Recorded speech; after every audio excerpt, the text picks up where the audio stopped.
Agora, esse ultimato vem num momento positivo pro Paraná. E eu explico por quê. Porque no meio do fogo cruzado entre os dois governos, o federal e o estadual, os deputados Arilson Chiorato, líder da oposição na Assembleia, e o deputado Luiz Cláudio Romanelli, que também endossa o discurso do PT sobre o pedágio, foram a Brasília para se reunir com o ministro-chefe da Casa Civil, Rui Costa. É isso, a presidente nacional do PT, a deputada federal Gleisi Hoffmann, participou do encontro juntamente com o deputado federal Enio Verri. A comitiva foi buscar interferência do ministro no processo que definirá o modelo do novo pedágio no Paraná. A forma defendida pelos petistas paranaenses exclui o aporte financeiro por parte das empresas vencedoras dos leilões de concessão.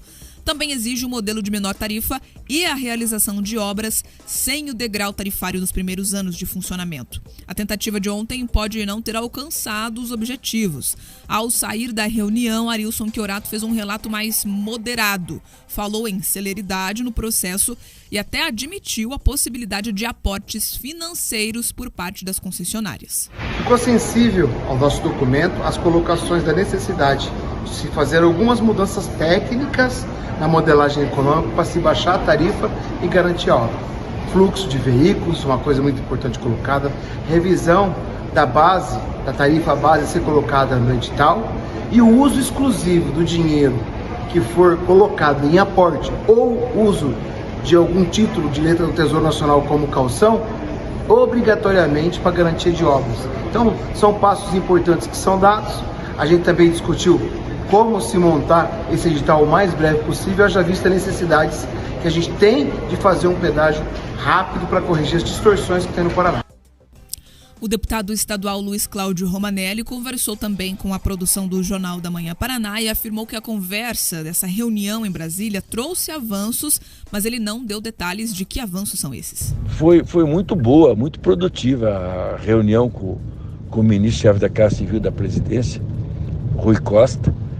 Ele nos convidou, eu, o deputado Arilson, para estarmos hoje debatendo justamente aquilo que a gente entende que são adequações necessárias na modelagem da concessão do Paraná Vias. Foi muito receptivo em relação aos pontos que nós abordamos, que envolvem modicidade das tarifas, que envolve efetivamente garantia real para que haja a realização das obras, e nós saímos com alguns avanços importantes. Foi uma reunião com um ótimo resultado que nós tivemos. Tá aí, portanto, os deputados que lá estiveram em Brasília, você veja aqui na foto, quem estava na live acompanhou a foto da reunião, estava ali a Gleisi Hoffmann, ela que não fala com os paranaenses, pelo menos tem se negado a dar entrevistas aqui para veículos locais, mas estava lá tentando falar em nome dos paranaenses. Eu pergunto aqui à nossa audiência, o que é mais importante agora? A guerra política, partidária, ideológica ou resolver um problema central do Estado? E a Gleisi Hoffmann parece só estar preocupada com a guerra partidária, ela que tem perdido consecutivamente as guerras partidárias. Vamos lembrar aqui rapidamente, ela era contra a questão lá dos combustíveis. Foi aí vencida pelo Fernando Haddad, que é um poste. Ela perdeu para o poste do Lula. Aí tem lá a questão do ministro, o Juscelino Filho. Ela colocou até no Twitter dela que ele tinha que ser afastado. Parece que teve uma reunião ontem lá, o Lula deu um tapinha nas costas dele e falou: vai embora, filho, tá tudo certo. O padrão do PT tá tudo certo mesmo. E agora ela perde mais uma, porque ela que era radicalmente contra o modelo que o Paraná construiu em relação à discussão do pedágio, perdeu. O Arilson Chiorato ali, para quem tá na live, viu a cara dele. Tava ali com uma cara de quem comeu e não gostou. O Arilson Chiorato começou a falar em aporte. Eu escutei caução na fala dele. Ele era contra isso, uai. O que aconteceu? Aconteceu o seguinte, o partido mandou, amigo. O que o PT falou pro Chiorato e pra Gleisi e pra turma já apareceram bastante. Agora vamos resolver a situação. E se resolve a situação aplicando o modelo em discussão. Ainda bem que há técnicos lá em Brasília que não permitem que a discussão fique só no campo ideológico. Ganha o próprio PT quando faz isso, porque vai resolver um problema do governo que eles comandam e tudo vai ficar tranquilo. Então, fizeram o carnaval partidário, para o Arilson aparecer um pouquinho, para a Gleisi tentar mostrar força. No final, tiveram que engolir a resolução do Comitê Central do PT, que é acatar o atual modelo. Então o Arilson já falando ali, você escutou, em aporte, em caução, aí ele falou, não, porque vai ser um fundo do Tesouro Nacional. Desde o início a discussão trazia isso, que ia aplicar em um fundo. É verdade que não estava definido qual fundo, mas pode ser o Tesouro Nacional, tá tudo certo. Então foi a forma que o PT arranjou de, então tá bom, então esse pedacinho aqui da proposta fui eu construir para dizer que é minha também. Na política tem isso. A guerra de egos e vaidades às vezes supera a guerra do bem coletivo. Tudo bem, vamos em frente. O importante é resolver a questão. Parece agora que o Arilson foi centralizado pelo partido nacionalmente e vai tocar o modelo conforme o Paraná construiu. Vamos pegar o começo da notícia, tá?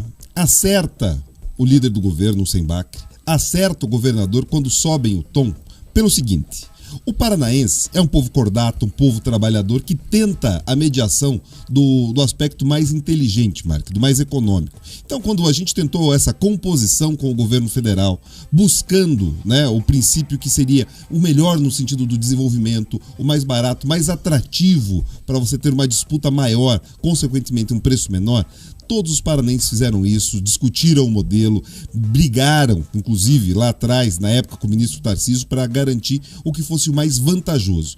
O governo federal está nessa enrolação, está tentando dar muitas vezes, de malandrão, tentando trazer esse banho de luz, como alguns, né, poderiam justificar, sobre alguns parlamentares, para trazer um destaque, muitas vezes artificial, Mark.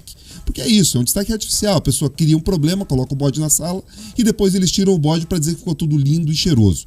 Não serve. Então, quando o governador falou, olha, vamos resolver de uma vez, vocês dizem o modelo que vocês querem, a gente verifica se é o que interessa aos paranaenses e pronto. Se não for, a gente vai cuidar do nosso estado. Se vocês não cuidam, nós vamos cuidar. E quando eles fazem isso, Mark, tanto o líder do governo quanto o governador, eles também colocam vamos dizer assim, um outro problema lá em Brasília. Né? O ministro Renan Filho, segundo as avaliações, é a seguinte: se o Paraná tirar, né, simplesmente as rodovias do Paraná e deixar as BRs, né, sobre o encargo ali do Ministério, o custeio de manutenção ou a remodelagem ali do próprio pedágio só das rodovias federais, eles teriam dificuldade, ou seja, ficaria ainda mais caro. Então essa bravata, essa política com P menor promovida por alguns deputados aqui do Paraná, ela ficaria mais cara para o governo Lula. Daí nesse caso, você acerta, entrou o Rui Costa e falou, olha gente, vocês já brincaram, já estouraram fogos de artifício, já fizeram barulho, agora é a hora de a gente resolver, até porque tem meta para cumprir, e estava dando problema lá no MDB, porque as pessoas indicaram o ministro, ele é filho de um senador importante, é senador também, ex-governador de um estado, o pessoal ficou ofendido. Não pense que foi com tranquilidade que eles engoliram o cancelamento da agenda. Então, se lá atrás o Renan Filho precisou engolir o sapo dessa questão do cancelamento da agenda, a quem assistiu o vídeo e viu o aspecto do Chiorato ali, o pescoço parecia até levemente estufado, Marcos. Sabe, parecia que o sapo ainda não tinha descido. Ele comeu, engoliu o sapo, mas ainda estava ali meio entalado na garganta. Então agora a gente espera que todo mundo tome ali o seu estomazil, já tenha sido o seu ego acariciado e que a gente possa ter essa situação resolvida. A gente precisa de definição para seguir adiante. Seja ela o melhor modelo, que é unificar e resolver com obras e tendo essas garantias, seja o modelo que o Paraná tenha que assumir. Nós vamos resolver, eu entendo isso, para a sociedade paranaense de um jeito ou de outro.